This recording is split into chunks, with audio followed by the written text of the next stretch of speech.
Telugu cinema industry నుంచి ఒకవైపు భారీ బ్లాక్ బస్టర్ సినిమాలు వస్తూ ఉండగా మరోవైపు స్టార్ హీరోల సూపర్ హిట్ సినిమాలు రిలీజ్ అయ్యి మరోసారి సందడి చేస్తున్నాయి. బాలీవుడ్లో కూడా అప్పుడప్పుడు రిలీజ్లు చూస్తూ ఉన్నాం. కానీ అక్కడికంటే తెలుగు రాష్ట్రాల్లో రిలీజ్ సినిమాలు రికార్డు స్థాయి వసూళ్లు నమోదు చేస్తున్నాయి.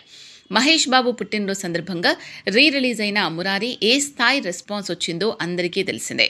మహేష్ బాబు ఫ్యాన్స్ మురారి రిలీజ్ను ఒక పండుగ మాదిరిగా సెలబ్రేట్ చేసుకున్నారు. థియేటర్స్లో అమ్మాయిల డాన్సులు, అక్షింతలు ఇలా మామూలు హంగామా కాదు. నెట్టింట ఆ వీడియోలు తెగ వైరల్ అయ్యాయి.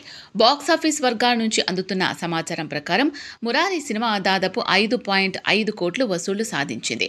అంతకుముందు రిలీజ్ అయిన తన సినిమాల రికార్డులను మురారి ద్వారా మహేష్ బ్రేక్ చేశాడు.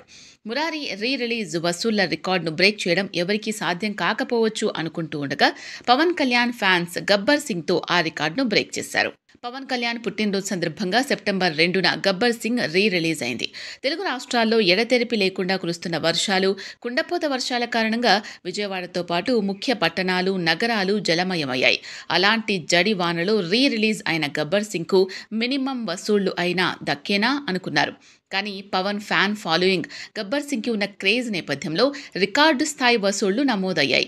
బాక్సాఫీస్ వర్గాల నుంచి అందుతున్న సమాచారం ప్రకారం గబ్బర్ సింగ్కి 8.5 కోట్ల వసూళ్లు నమోదయ్యాయి. హరీష్ శంకర్ దర్శకత్వంలో బండ్ల గణేష్ నిర్మించిన గబ్బర్ సింగ్ సినిమాకు దేవిశ్రీ ప్రసాద్ సంగీతాన్ని అందించారు. పవన్ కళ్యాణ్కు జోడీగా ఈ సినిమాలో శృతి హాసన్ హీరోయిన్గా నటించింది. వరుసగా ఫ్లాప్లు చవిచూసిన శృతి హాసన్కి గబ్బర్ సింగ్ సినిమా అప్పట్లో టర్నింగ్ పాయింట్గా నిలిచింది. ఈ సినిమా సూపర్ హిట్ తర్వాత శృతి హాసన్ వెనక్కు తిరిగి చూసుకోలేదు. అదేవిధంగా సూపర్ హిట్ కోసం వెయిట్ చేస్తున్న పవన్ ఫ్యాన్స్కి ఈ సినిమా విందు భోజనంగా నిలిచింది. అప్పుడు ఏ స్థాయిలో విజయాన్ని సొంతం చేసుకుందో ఇప్పుడు జోరు వానలో కూడా అదే స్థాయి వసూలు సొంతం చేసుకుని రికార్డుల వర్షం కురిపించింది.